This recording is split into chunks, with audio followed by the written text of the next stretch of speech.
sossego para vencer a disputa, porque nós somos pelo e respiramos luta.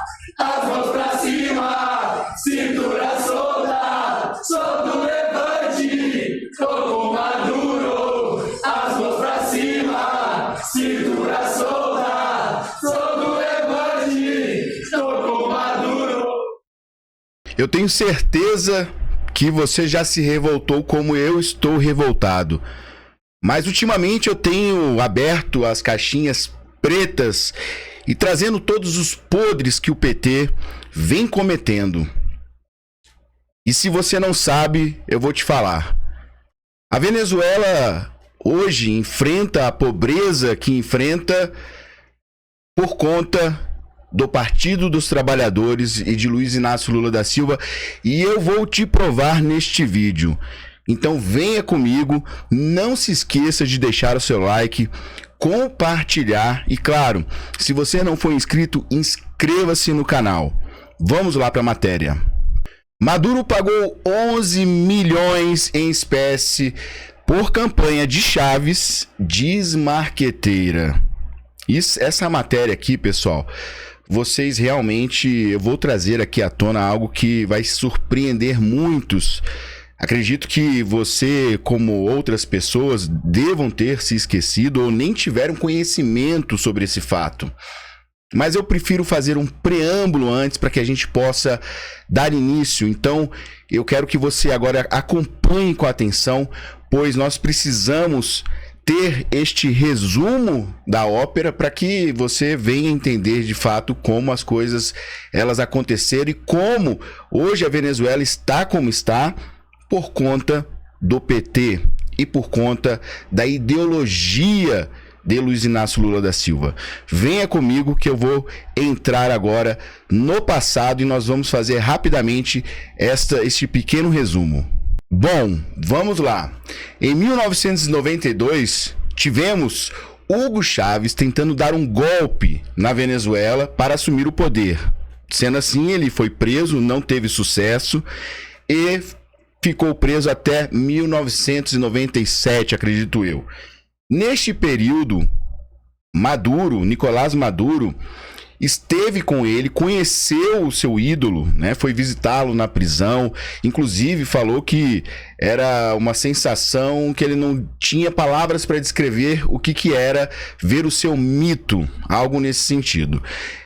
Em 98 para 99, tivemos a campanha onde Hugo Chávez já pôde participar das eleições na Venezuela e obteve sucesso, tá?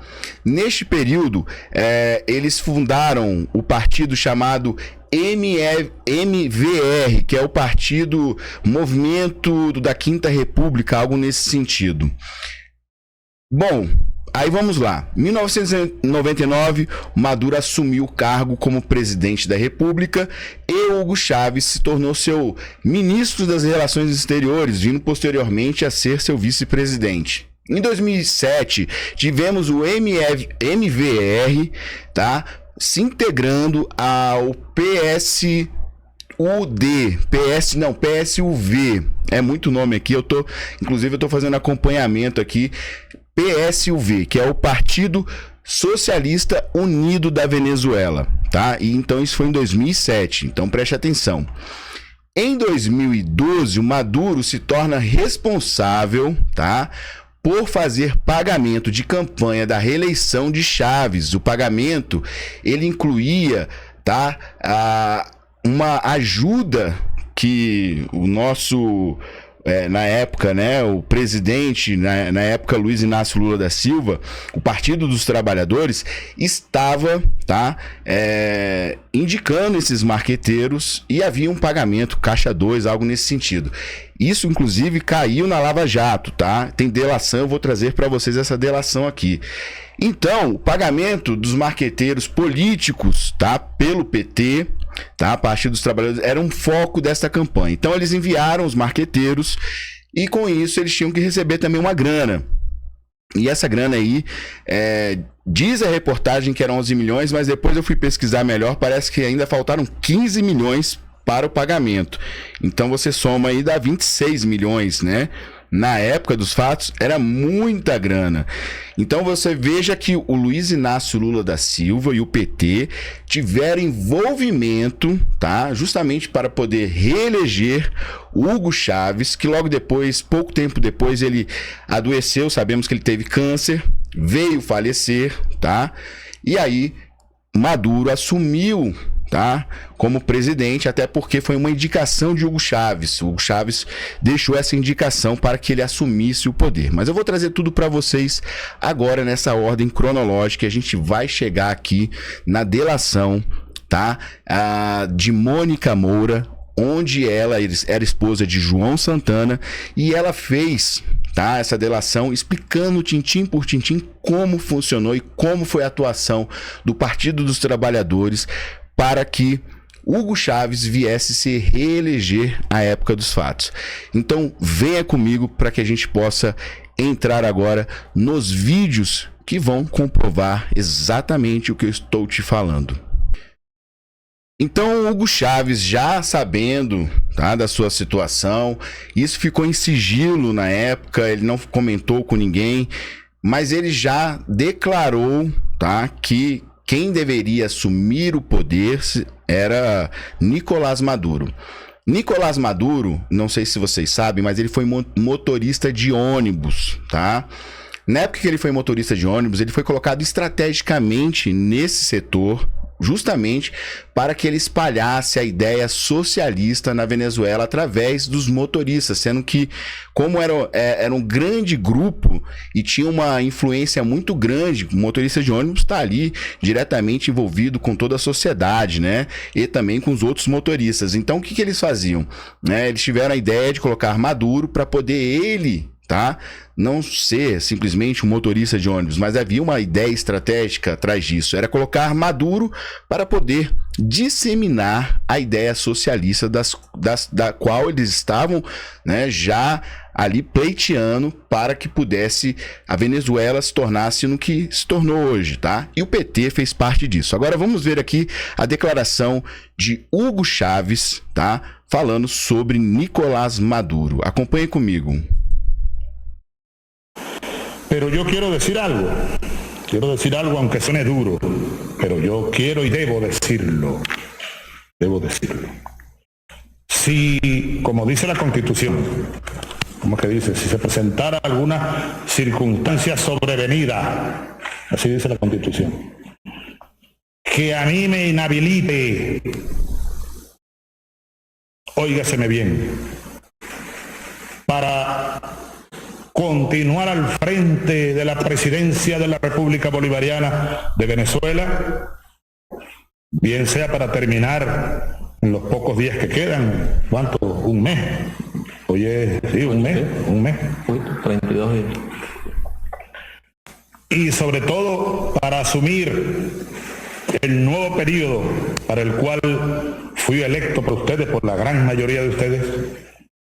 Si algo ocurriera, repito, que me inhabilitara de alguna manera, yo, Nicolás Maduro, no solo en esa situación debe concluir, como manda la Constitución, el periodo, sino que mi opinión firme, plena como la luna llena, irrevocable, absoluta, total, es que en ese escenario que obligaría a convocar, como manda la Constitución de nuevo, a elecciones presidenciales, ustedes elijan a Nicolás Maduro como presidente de la República Bolivariana de Venezuela.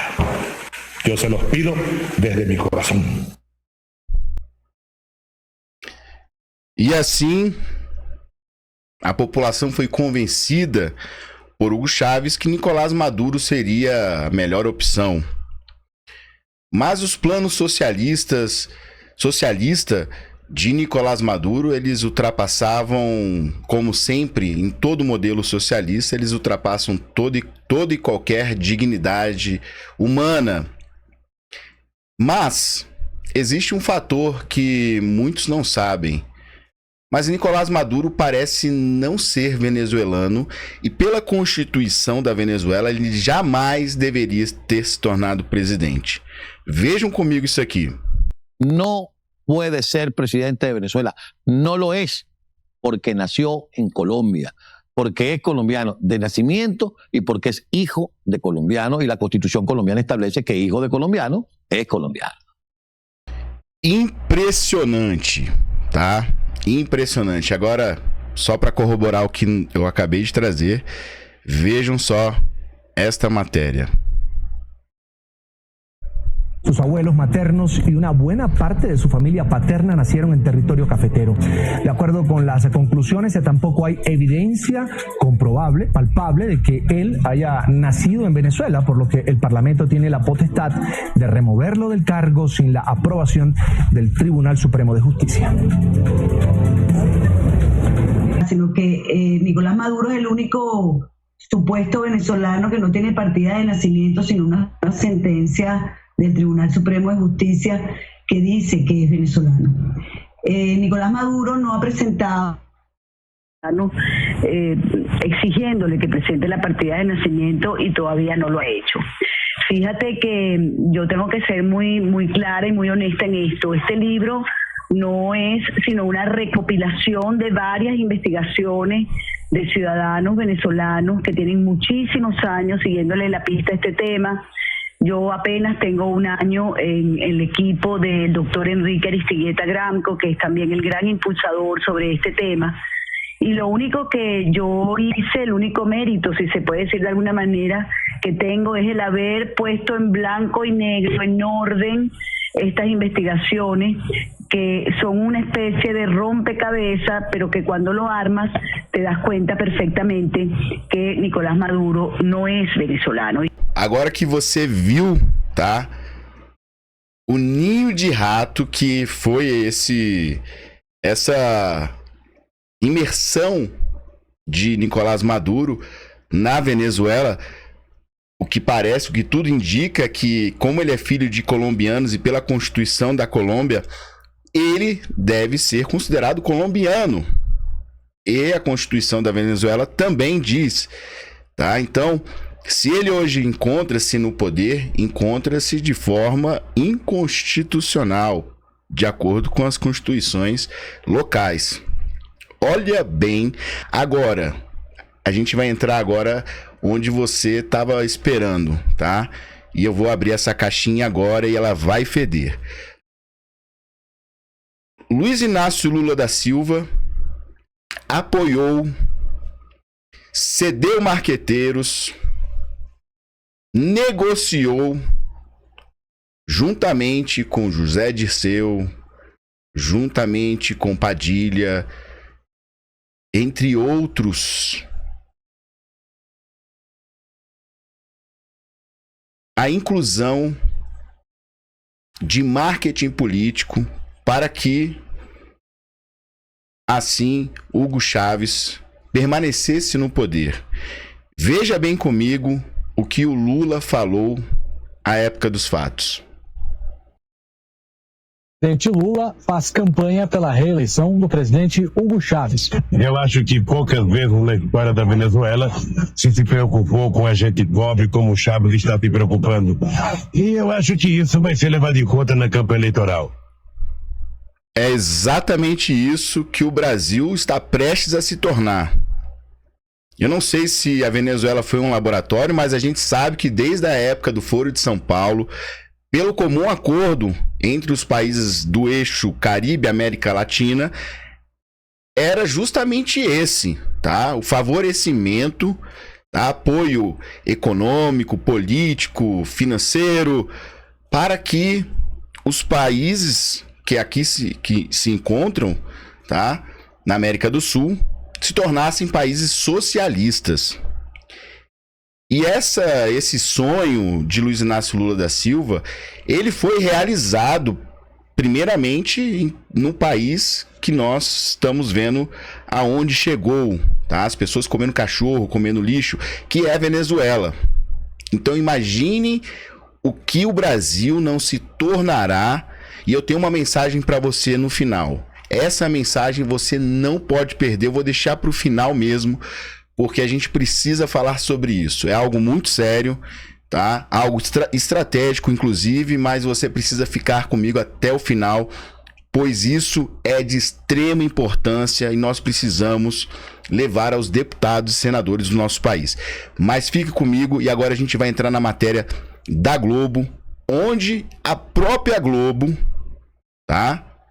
A própria Globo trouxe essa denúncia, trouxe todos os fatos e acompanha agora comigo o que o PT causou na Venezuela. De volta para falar mais uma vez sobre a delação premiada do casal de marqueteiros João Santana e Mônica Moura. Por isso, eu chamo mais uma vez a Andréa Sadi. Andréa, nessa delação a qual a gente tem acesso agora na íntegra, depois dessa quebra do sigilo por parte do ministro Edson Fachin, eles falam não só de campanhas eleitorais feitas aqui no Brasil, mas também campanhas no exterior. Olha quem trouxe essa reportagem foi a Andréa Sadi. Por alguns, né, eu não gosto de dar apelidos, mas alguns chamam de Andréa Sádica. Eu acho que isso é muito errado, tá? Mas tá aí, ó, Andréa Sadi, aquela que juntamente com Daniela Lima e todo aquele consórcio fazem, tá? Escondem, botam debaixo do pano as cagadas que este desgoverno vem causando no nosso país. E olha o que ela trouxe à época dos fatos. Verifiquem comigo. Exatamente, viu, Aline? A gente vai contar agora um trecho dessa delação que trata da campanha na Venezuela em 2012. A Mônica Moura, na delação premiada, segundo trecho aqui que a gente teve acesso já, ela conta como ela recebeu em espécie, na própria sede da chancelaria na Venezuela, 11 milhões de dólares americanos de Nicolás Maduro. E disse ainda que restou uma dívida de 15 milhões de dólares americanos que nunca foi saldada. Ela recebeu esse dinheiro, segundo ela conta nessa delação, que foi articulado pelo homem de confiança de Hugo Chávez, o Nicolás Maduro, e que ela recebeu esse dinheiro de construtoras como Andrade Gutierrez e também a Odebrecht. Além da Venezuela, eles também contam uma outra história, um outro episódio envolvendo a campanha de El Salvador. El Salvador, eles trabalharam para o candidato em El Salvador em 2009. E João Santana conta um episódio em que ele tratou sobre esse assunto com o ex-presidente Lula, porque ele disse o seguinte, que ele precisava de dinheiro para que o candidato para quem eles trabalhavam ganhasse essa eleição. E ele disse que ele conversou com Lula, ele saiu de lá, veio até aqui ao Brasil conversar com um presidente, que à época era presidente, porque eles precisavam de cerca de 1 milhão de dólares para comprar pauta, para comprar ali tempo de TV para o candidato de João Santana. Segundo João Santana, na delação premiada, Lula teria dito a ele para procurar diretamente Emílio Odebrecht, porque Emílio Odebrecht, segundo João Santana, segundo esse diálogo com Lula, Lula teria dito que era quem ia resolver a questão do candidato em El Salvador. E aí, segundo João Santana, quem ficou de falar com Emílio Odebrecht para dizer que João Santana ia ligar foi exatamente Gilberto Carvalho. Gilberto Carvalho era o chefe de gabinete do ex-presidente Lula. João Santana tentou resistir, disse que não tinha esse costume, nunca tinha falado com o empresário. Lula disse que quem ia resolver era Emílio Odebrecht. Assim foi feito. Depois de ok de Gilberto Carvalho, no mesmo dia, ali à tarde, neste dia, o João Santana, então, telefonou para Emílio Odebrecht e aí, segundo o marqueteiro, Emílio disse para dizer ao chefe, estava falando do ex-presidente Lula, que ele preferia tratar dessas questões com o italiano. Ele estava falando do Antônio Palocci. O João Santana disse que foi a primeira vez que ele ouviu falar no codinome italiano para se referir a Antônio Palocci. Antônio Palocci era com quem o casal de marqueteiros, João Santana e Mônica Moura, dizem que com quem eles trataram de Caixa 2 até 2012. Depois, na campanha de 2014, eles disseram que eles trataram com o ex-ministro da Fazenda, Guido Mantega. Aline. E o Edson Fachin anulou tudo, cancelou tudo, deram elegibilidade para Luiz Inácio Lula da Silva concorrer em 2022. Todo mundo que foi falado aí, né, e teve delação de Emílio Odebrecht, teve delação também do Palocci, teve tudo, entregaram tudo. Tivemos ali réus confessos devolvendo dinheiro, tá? Dinheiro público. e hoje estão todos soltos. E ainda mais, tá? Temos mais. Estão sendo ressarcidos do dinheiro que eles tiveram que devolver. Olha bem, o ponto que nós chegamos. E se você me falar que nós não estamos a caminho da Venezuela, eu falo, você tem que fazer um tratamento psiquiátrico urgente.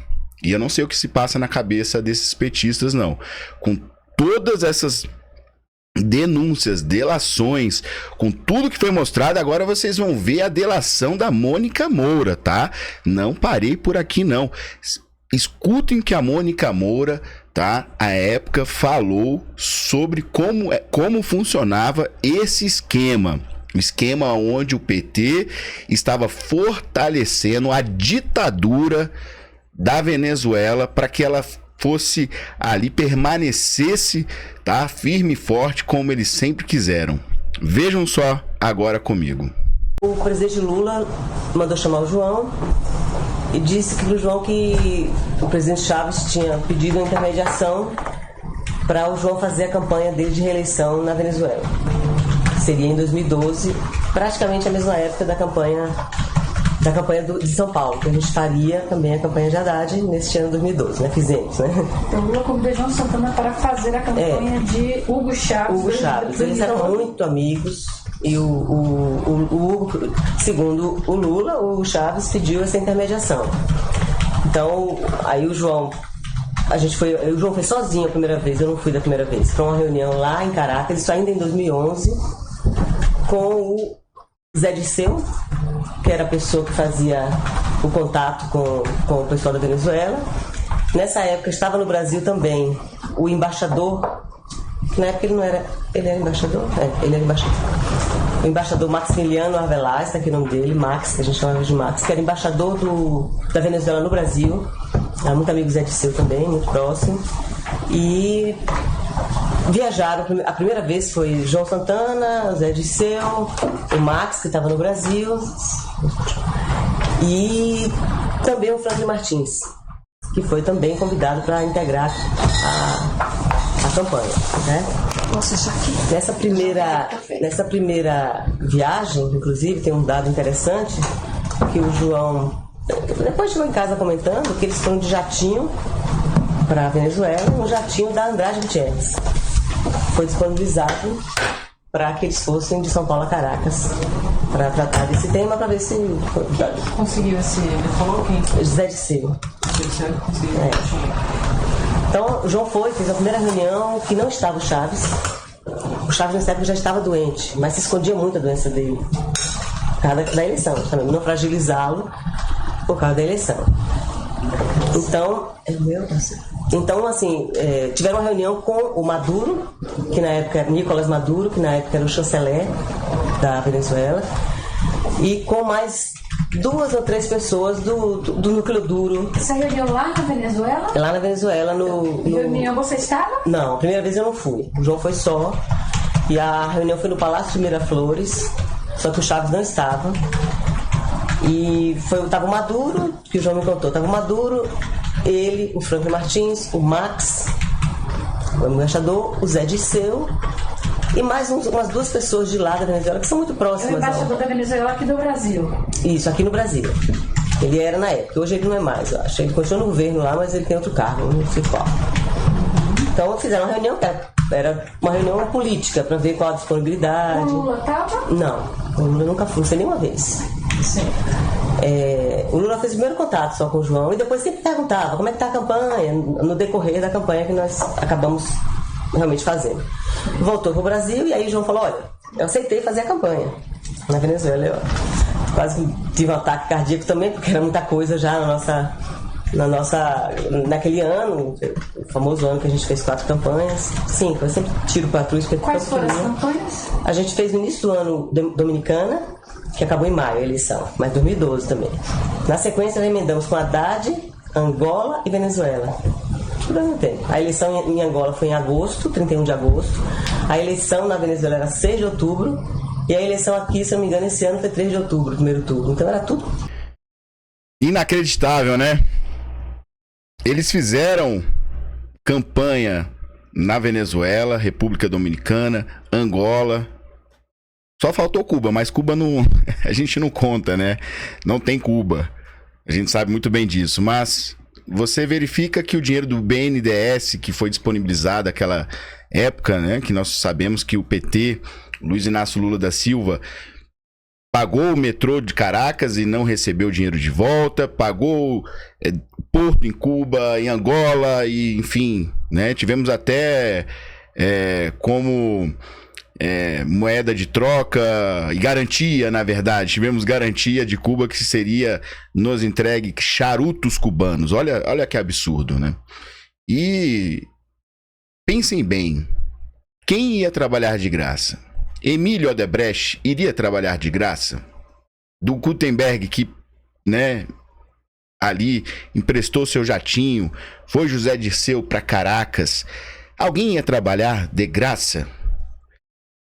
Pegaram todas as investigações que a Polícia Federal fez e jogaram no lixo. É isso que aconteceu. Mas, voltando aqui ao centro desta matéria, a Venezuela hoje ela se encontra como está por um favorecimento econômico, político, ideológico do Partido dos Trabalhadores de Luiz Inácio Lula da Silva. E todos que estavam envolvidos na Lava Jato, todos fizeram, a maioria fez parte deste processo, desta estratégia. E vejam bem como a Venezuela hoje está. E eu vou te perguntar, logo no final eu tenho uma pergunta, mas no final da matéria eu vou te trazer uma outra, tá? E uma informação, na verdade, é uma informação, um comunicado importantíssimo. Então, fica comigo até o final para que você não perca, pois é de suma importância que eu vou falar. Acompanhe comigo agora a Venezuela que Lula patrocinou.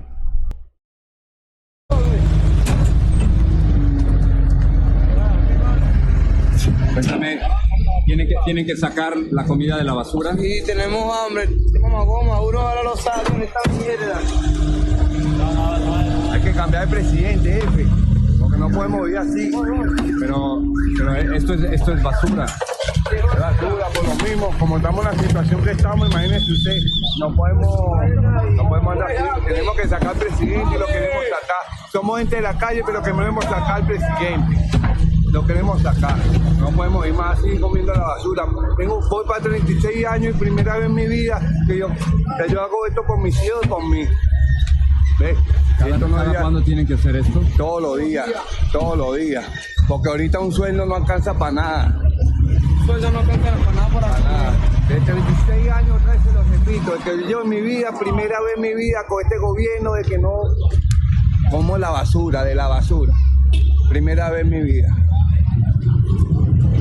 Mi nombre es Jesús, y para que lo manden para YouTube, para Instagram, para donde sea. Pero no podemos seguir más en esto. Esto es una cosa que no podemos. ¿Qué le quisiera decir a Maduro? Óchale, Maduro, acuérdate que Venezuela es bonita y Venezuela somos todos. Aquí no... Presidente, me disculpa, pero usted como presidente no sirve. Soy padre de familia, tengo casa, pero usted como presidente no sirve. Somos de la calle, pero usted no sirve. Quiero que se vaya del país, porque no sirve. Estamos obstinados de este presidente que tenemos aquí en Venezuela.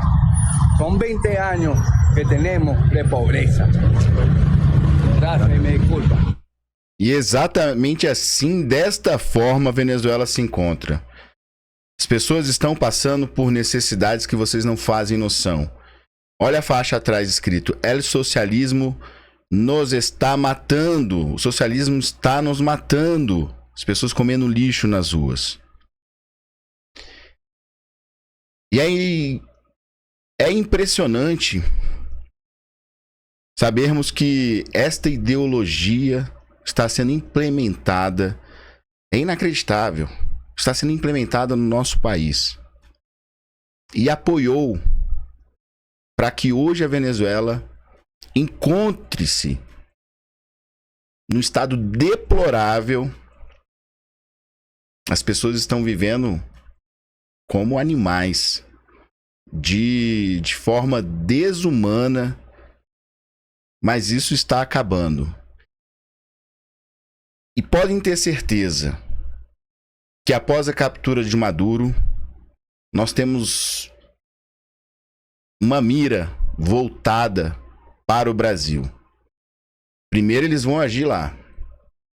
Não sei se agirão sobre Cuba. Ainda não tenho certeza. Marco Rubio, por ser filho de cubano, bem provável que haja sobre Cuba. Mas nós estamos com uma base que vai ser colocada, uma base que está sendo montada dos Estados Unidos na Tríplice Aliança, na Tríplice Fronteira do Brasil. Tá? Nós teremos aqui, então estamos ficando cercados, estamos com navios e porta-aviões submarinos já no Caribe, ali em Trindade e Tobago, que é logo bem próximo, 760 quilômetros de Caracas, de avião dá 1 hora e poucos minutos. O Brasil está ficando cercado e vamos ter uma base militar, tá? Na Tríplice Fronteira. Lula já está ficando assustado.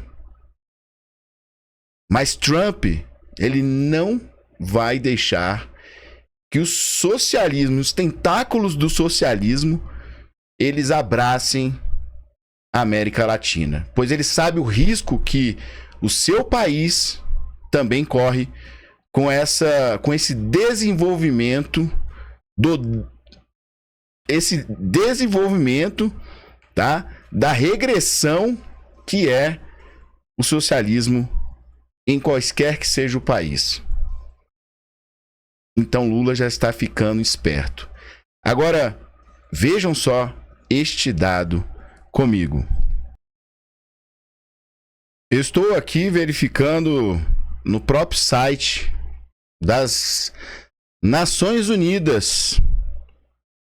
Estudo da ONU aponta que 1 em cada 3 venezuelanos não tem o suficiente para comer. A hiperinflação na Venezuela fez com que cerca de 1/3 da população, mais de 9 milhões de pessoas, não coma o suficiente e precise de assistência, segundo estimativas publicadas no Programa Mundial de Alimentos. A conclusão é baseada em uma avaliação de segurança alimentar realizada pela Agência das Nações Unidas. A hiperinflação está afetando a capacidade das famílias de garantir alimentos, outras necessidades básicas. 59% das famílias têm renda insuficiente para comprar alimentos e 65% não conseguem comprar outros itens essenciais como produtos de higiene, roupas e sapatos. Olha só, hoje o salário mínimo, eu salvo engano, está em $6, tá? Chegamos ao salário mínimo na Venezuela, acho que era eles estavam em $3, tá? Hoje parece que está em $6. Então, olha só, nós temos hoje, tá, 90% da população, eu vou trazer esse dado aqui para você, ó. A maioria das famílias pesquisadas, 74%, adotou estratégias de enfrentamento relacionadas à alimentação, como reduzir a variedade e qualidade dos alimentos que ingerem, e 60% relatam redução do tamanho das porções. Para sobreviver, 33% das famílias também aceitaram trabalhar em troca de alimentos. Outras venderam bens para cobrir necessidades básicas ou gastam suas economias em alimentos. À medida que as famílias esgotam os mecanismos de enfrentamento a essa questão que estão usando para sustentar o consumo básico de alimentos, há grandes preocupações que as necessidades nutricionais não sejam atendidas a curto prazo. Isso afetará mais os mais vulneráveis, incluindo crianças, mulheres, grávidas, lactantes e idosos. 90% da população hoje na Venezuela encontra-se abaixo da linha da pobreza. Acho que até um pouco mais. Américo Vespúcio deve estar hoje pulando no seu caixão. Quando ele chegou na Venezuela e ele viu pelo lago Maracaibo, ele viu as palafitas suspensas sobre a água. Américo Vespúcio disse Venezuela, que era pequena Veneza, italiano, né?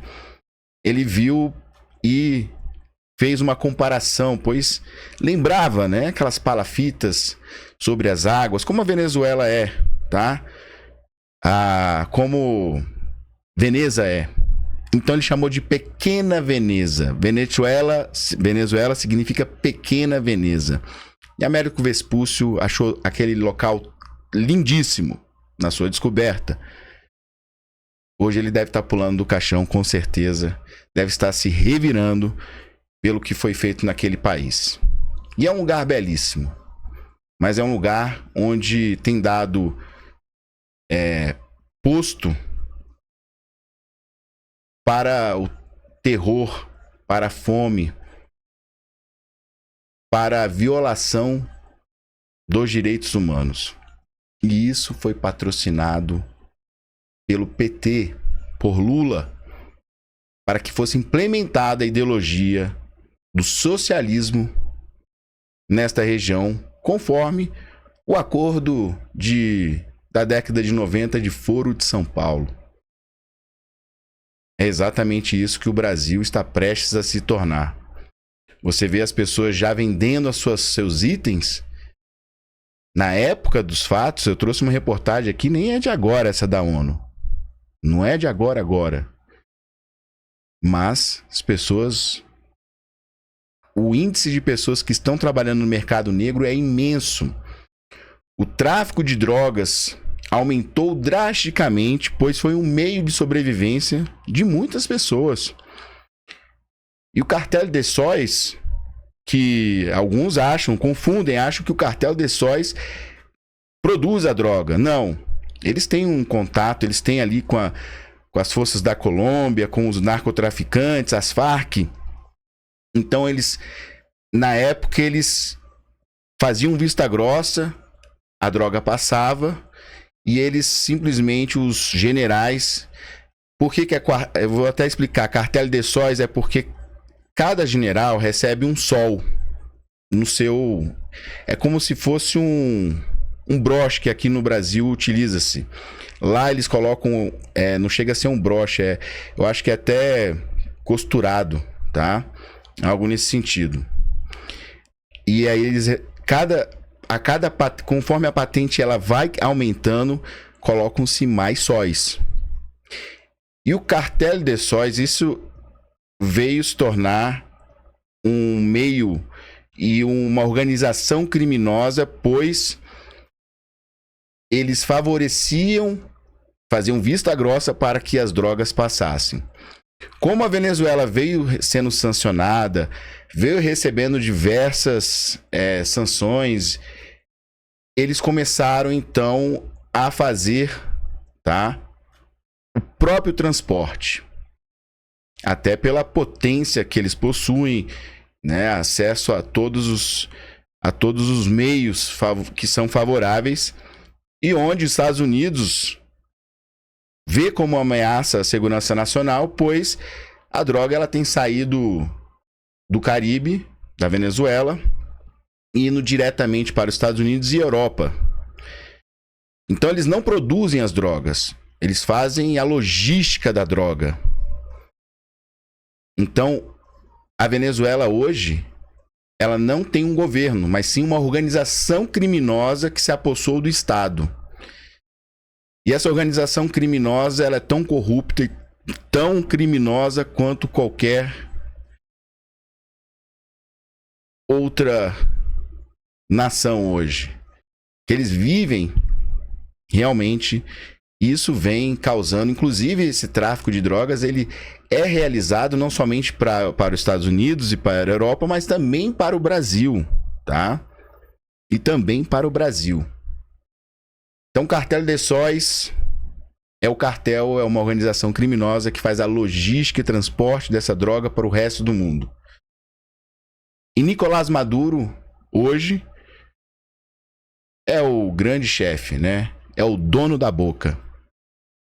É o grande marginal que está no poder, fazendo com que a sua população seja tão maltratada como tem sido.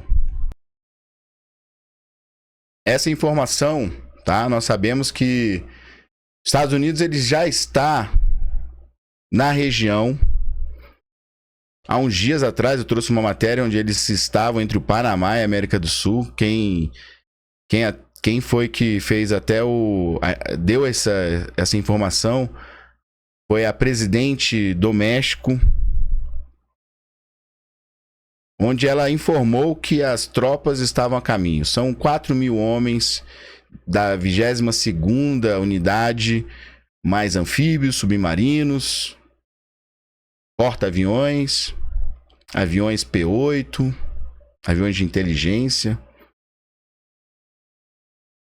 E Nicolás Maduro já teve 700 milhões apreendidos na República Dominicana, em Punta Cana, na Flórida, entre joias, entre carros e aviões, mansões e também fazenda de cavalos. Agora, o que eu quero trazer para vocês? O povo venezuelano está ansioso pela sua liberdade. Enquanto isso, nós temos um desgoverno que no passado favoreceu o que está acontecendo hoje. E utiliza-se das mesmas narrativas que Nicolás Maduro utiliza. Ele chama Maria Corina de Machado de fascista. Ele culpou a Venezuela por estar como está. Ele culpou o WhatsApp. Ele culpou a internet. Ele culpou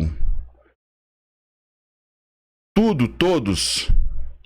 Inclusive o ex do Elon Musk. Ele culpou o Elon Musk.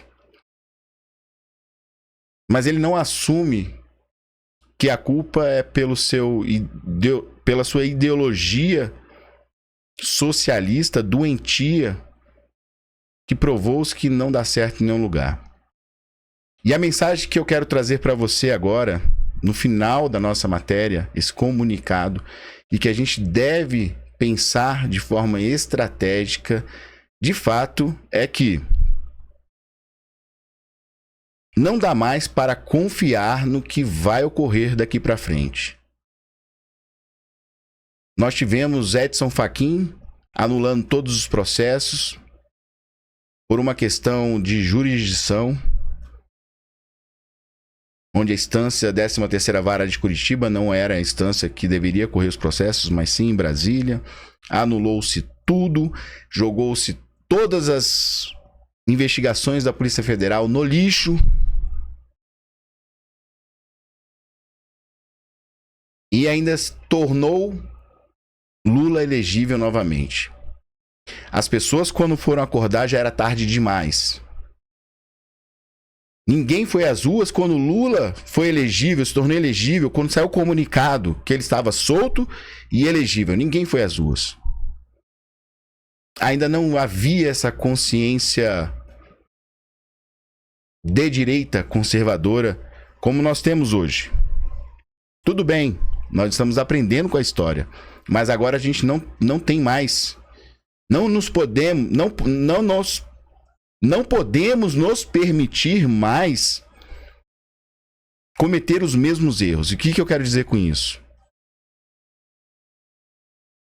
É que se as coisas andarem como estão caminhando, Lula virá para a reeleição em 2026. Eu não confio. Se você confia, eu não confio. Não que ele seja um candidato de preferência, mas eu não confio como as coisas têm acontecido no nosso país. Eu não posso ser muito direto. Você já entendeu. Mas tudo que ele tem cometido, tá? Se ele tivesse conversado com Donald Trump nos primeiros sinais de Eduardo Bolsonaro, nos primeiros sinais de Paulo Figueiredo, se ele tivesse conversado com o Trump, ele teve tempo para isso.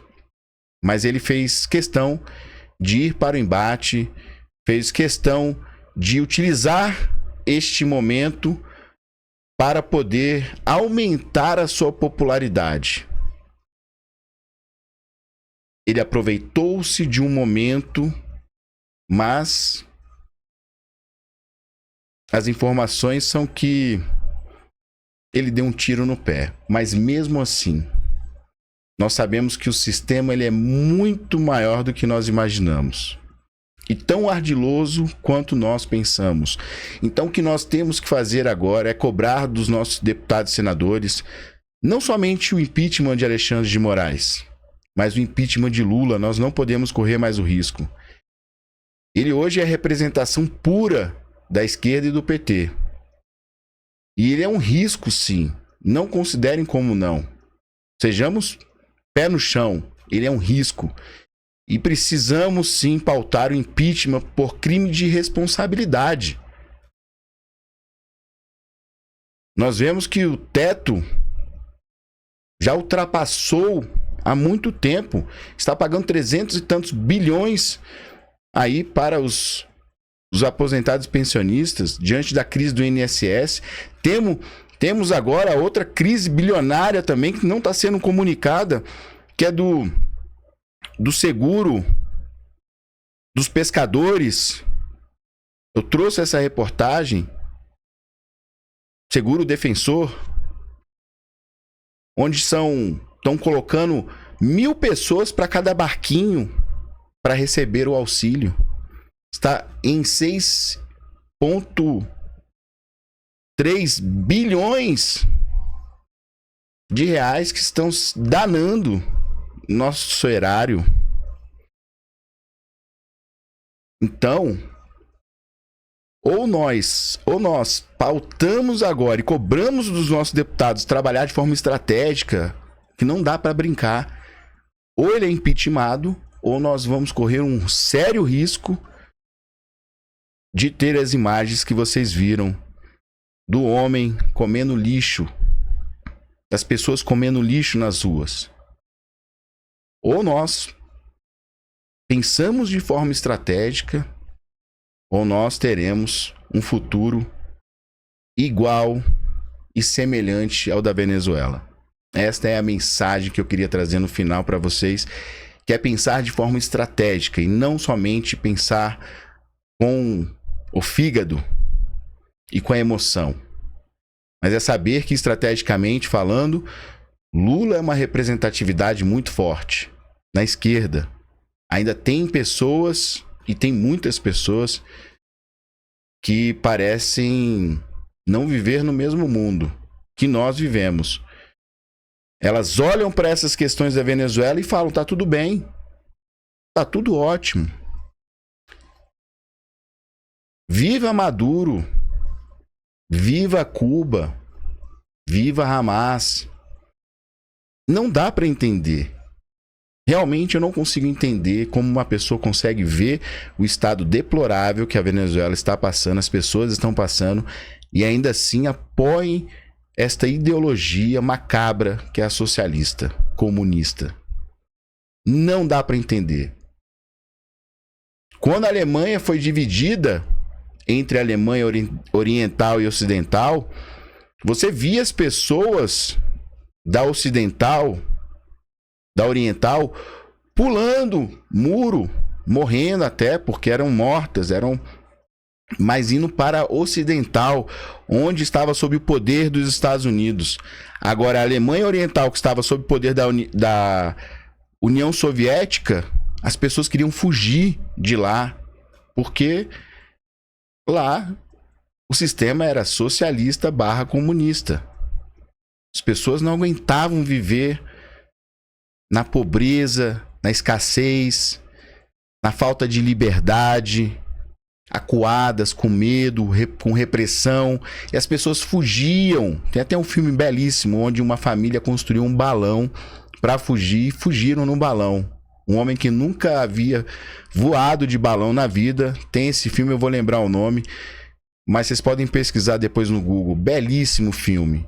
E eles conseguiram fugir, a família conseguiu fugir da Alemanha Oriental para Ocidental. Então, voltando, nós não podemos permitir que o Brasil chegue ao ponto da Venezuela. E para isso a gente precisa pautar o impeachment de Luiz Inácio Lula da Silva, sim, cobrem os deputados, cobrem os senadores. Isso é para ontem, isso é estratégico. Nós não podemos permitir que ele permaneça no poder ou que venha ter qualquer que seja benefício que nós não sabemos quais são, que podem surgir ou possam nos desfavorecer na direita e termos ele por mais 4 anos. O Brasil não vai dar conta.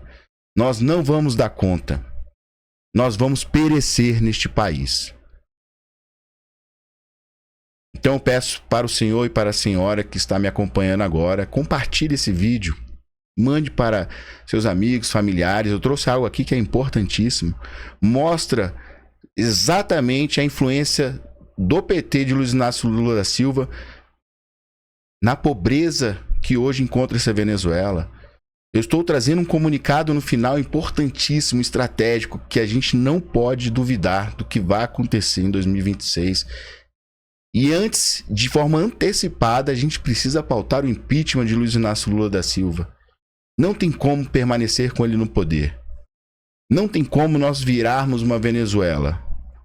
O Brasil já não vai aguentar. O Brasil está perecendo. Eu peço então para que você deixe seu like. Se você gostou, inscreva-se no canal.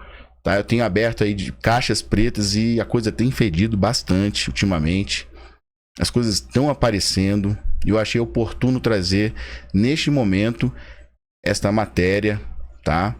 Inclusive tivemos aí uma aula de história para que você entendesse o caminho que foi brevemente, né? De forma rápida, como a Venezuela seguiu. Tá bom? Então agradeço sua presença até aqui e nos vemos em breve. Tchau, tchau. Parecía imposible unir un país separado durante tantos años por el régimen.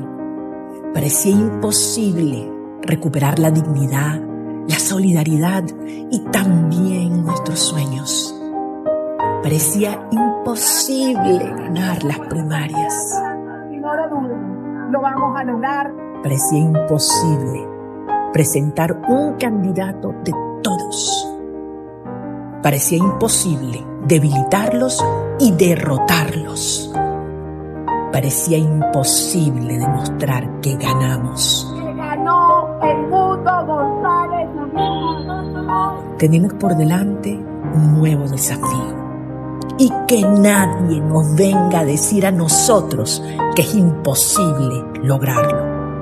Porque Dios pone sus tareas más difíciles a sus hijos mejor preparados para hacerlas. Vamos a traer a nuestra